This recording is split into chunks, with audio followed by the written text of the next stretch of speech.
السلام عليكم ورحمة الله وبركاته. أنا آية إبراهيم.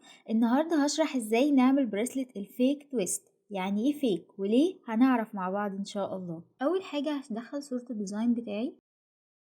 زي ما انتوا شايفين البريسلت اهي، هي عبارة عن 3 تويستات.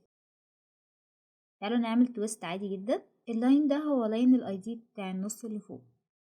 اوكي، أنا هخلي البريسلت بتاعتي تقفل على 4، ومن النص تبقى عريضة شوية تقفل على 15.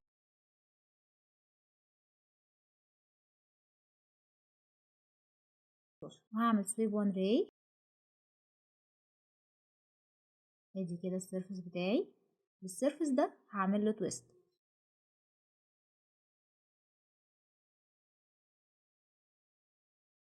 زي ما انتم شايفين هنا التلات تويستات قد بعض، هنا في النص كبير قوي.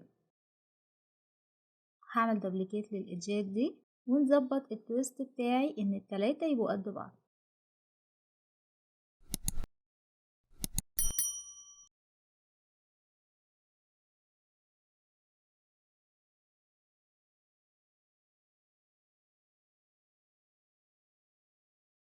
ونعمل سيرفس لوفت، وبعدين ندي اوفست بوث سايد. كده انا عملت تويست عادي جدا، مش زي ما انتوا شايفين تويست عالي قوي. في طريقة ان انا اعمل فيك تويست ادي نفس احساس تويست بس بارتفاع اقل. تعالوا نعرف بقى هنعمل كده ازاي. انا هاخد دبليكيت عادي للخطوط بتاعه التويست بتاعتي دي، وبعدين هعمل الخط ده سبلت عشان هبني الجزء ده لوحده والجزء ده لوحده، واعمله ريبيلد. هاخد الخط بتاعي ده وارفعه لفوق شويه،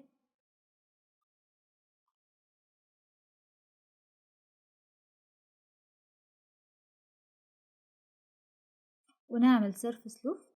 هنا زي ما انتوا شايفين ممكن اعمل النص ده بس واكرره الناحيه التانية، فانا هقسم بالنص. هعمل سيرفس سبلت وهعمل الجزء ده لوحده.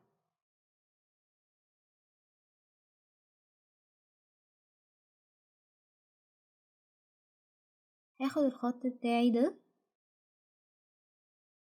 وارفعه لفوق شويه، واعمله ريبيلد.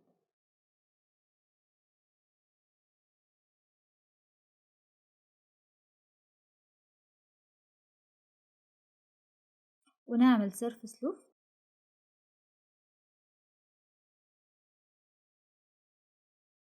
طيب احنا دلوقتي لو ادينا الاوفست للسيرفس ده والسيرفس ده مش هيقفلوا على بعض، فانا هاخد من التويست بتاعي القديم الجزء ده هعمل له اكستراكت، وبعدين هعمل سبلت. انا عايزه بس جزء صغير يقفل على السمكات مش اكتر.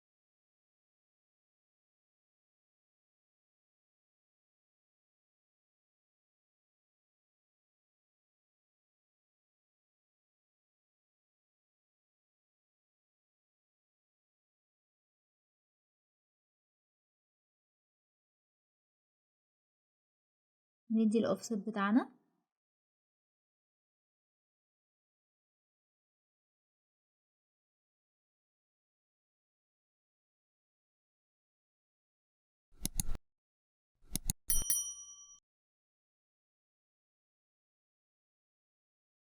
نعمل بوردر اكسترود،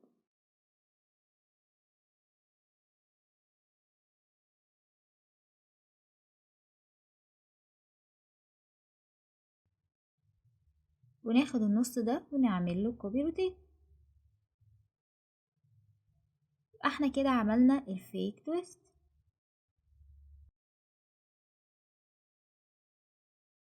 هنا نعلي شويه عشان واطي قوي الحته دي.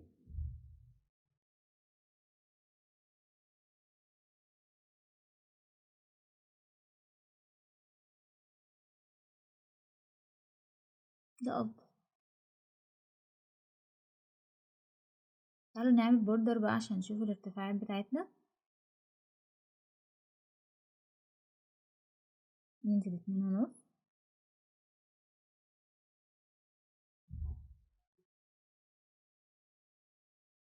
اهم حاجة الجزء اللي في نص الاسورة هو اللي يبقى اعلى حاجة فيها.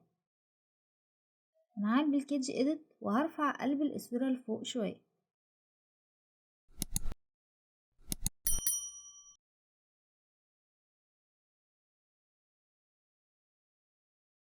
طبعا دي بتختلف على حسب رؤيتك انت للتصميم عاملة ازاي، وانت حابب يبقى شكله عامل ازاي.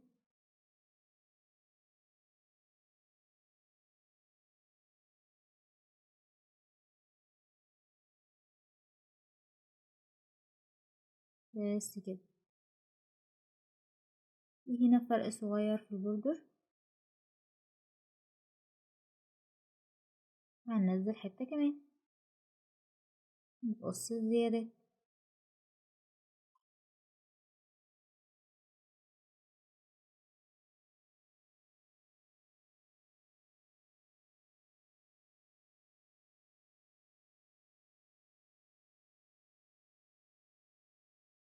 تعالوا بقى ننضف البوردرات من بعضها.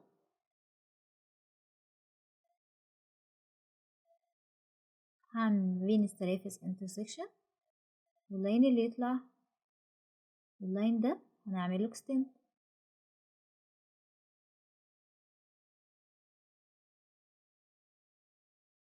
وبعدين ترم. هنا مفيش انترسكشن، انا هعمل هنا اكستند حاجة صغيرة، وبعدين نجيب الانترسكشن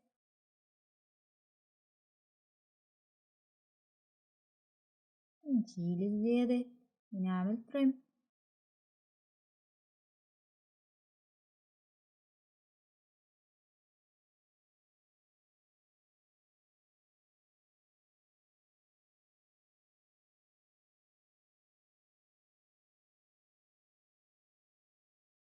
هنا علشان حتة صغيرة عملت لها بول على السيرفس اللي تحتها، وهقص الزيادة.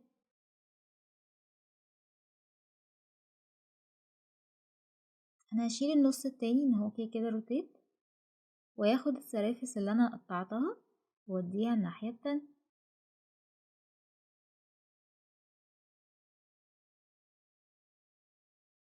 نديلها الاوفست بتاعها، بس هنعمل جوين علشان ما يبقوش مفرغين بالمنظر ده.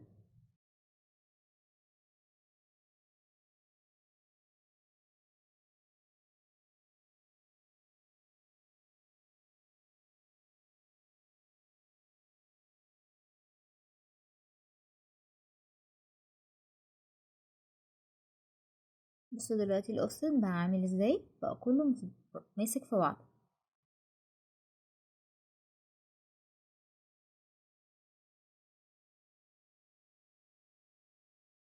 بعدين اخدهم واعمل لهم كوبي روتيت.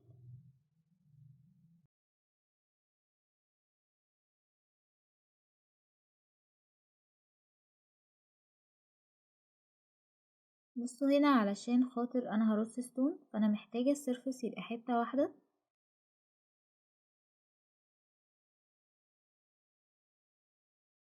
فانا هعمل بين الحتتين دول ميرج،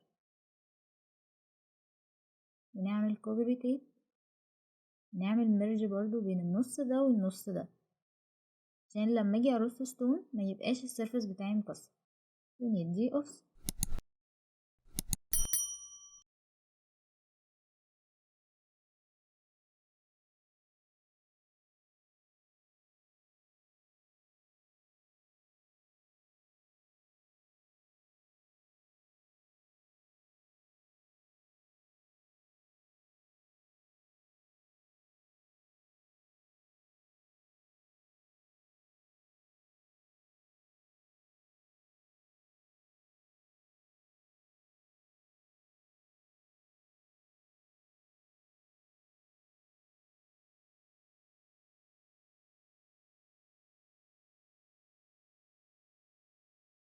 هنا حتة صغيرة هعمل اكستراكت، بعدين اكستند. انا مش محتاجة كل السيرفس ده، فاخد بس حتة صغيرة اقطع بيها الحتة الصغيرة اللي طالعة بره، وهعمل سبلت واديها اوفست لفوق، بنعمل روتيت الناحية التانية عشان نقطع الناحيتين. هنزل بس حاجة صغيرة اوي، 5%، وبعدين بوليان ديفرنس.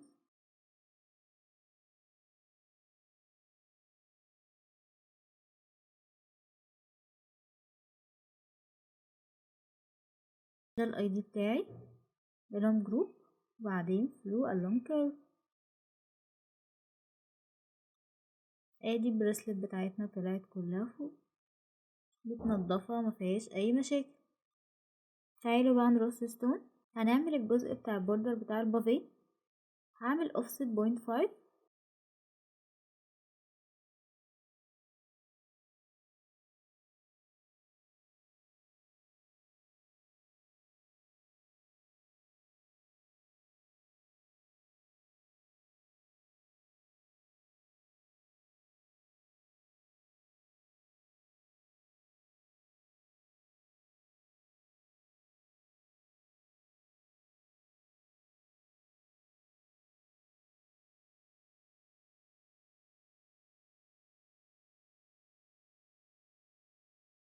من هنا طبعا هعمل 12 عشان ده نهاية البريسلت بتاعتي.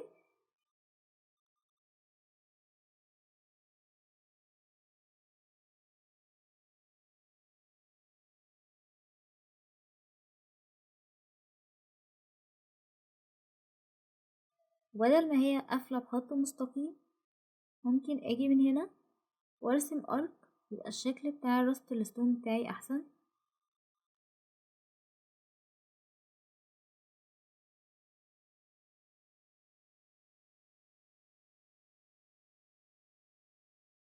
ونعمل جوي بالمنظر ده. ممكن برضو من هنا نعمل ارك،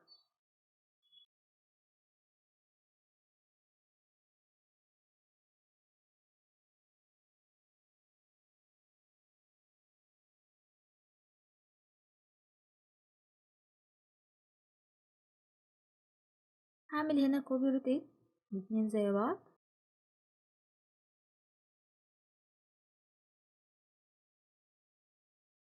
وبعدين ترم.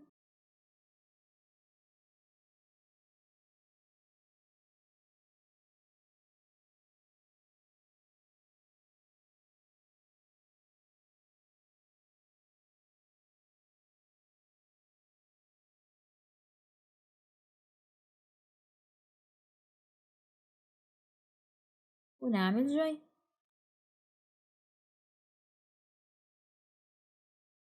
وبعدين نعمل سبل واوفست 0.5، دراج كوبي نو وجوي. كده السيرفس بتاعي بقى جاهز ان انا ارص عليه ستون، ونفس الطريقة هنا.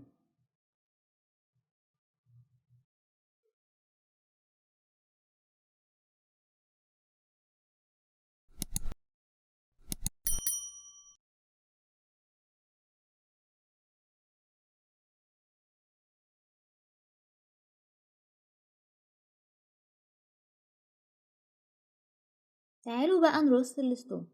هقولكوا على طريقة حلوة جدا وسهلة وتساعدكم ان السيرفس بتاعكم ما يبقاش فيه فراغات ويبقى شكله كويس.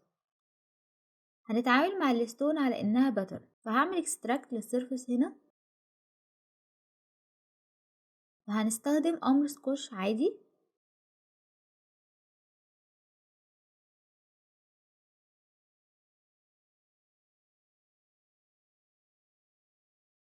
وبعدين هرسم خط بالعيد العادي بأي مقاس يعجبني، وهعمل الباترن بتاعت الستون بتاعتي. فهاخد الخط ده واعمل له اكسترود سيرفيس، اكسترود كيرف، وبعدين هعمل اوفست كيرف اون سيرفيس برقم كبير بالمسافة اللي انا عايزاها بين كل صف ستون والتاني، 1 و4. كده بقى عندي شبكة لرص الستون. وبعدين هميل الشبكة دي 45 درجة، طبعا علشان احنا البريسلت بتاعتنا النص اليمين زي النص الشمال، فانا هوسطن الباترن بتاعتي بحيث ان انا ارص نص الشكل واعمل له روتيت.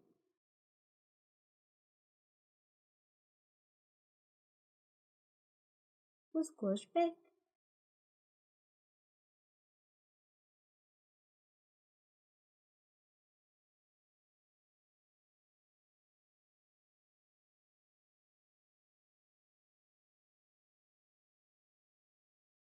وهعمل نفس الطريقة في الجزء التاني من البريسلت.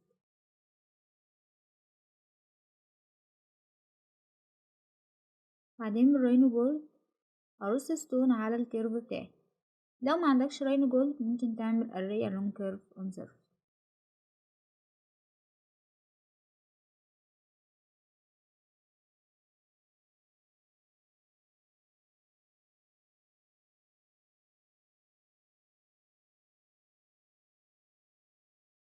بس كده، نفس الحكاية لغاية لما نرص كل الخطوط بتاعتنا. هرص الستون وهجيلكوا تاني.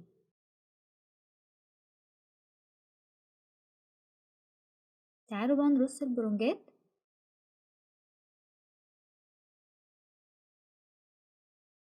من الراينو جولد هختار برونج انلاين. كل اللي هحتاجه ان انا ادوس على شيفت واشد الكورة دي شوية، فكل البرونجات هتتحرك معايا، وبدل ما برونج واحد بقوا اتنين زي ما انتوا شايفين.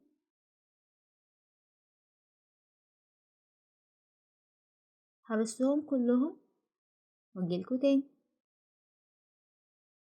تعالوا هنا بقى هنقفل البرونجات في الحتت اللي فاضية شوية. هنا مثلا لو حطيت 3 برونجات هيبقى الشكل افضل.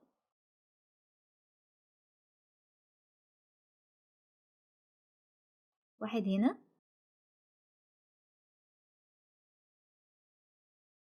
وهنا.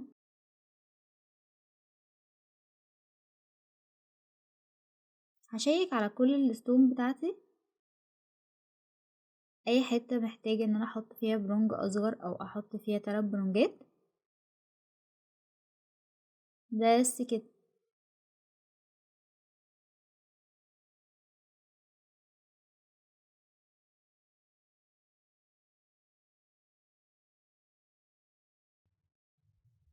وناخد النص ده ونعمل له كوبي روتين.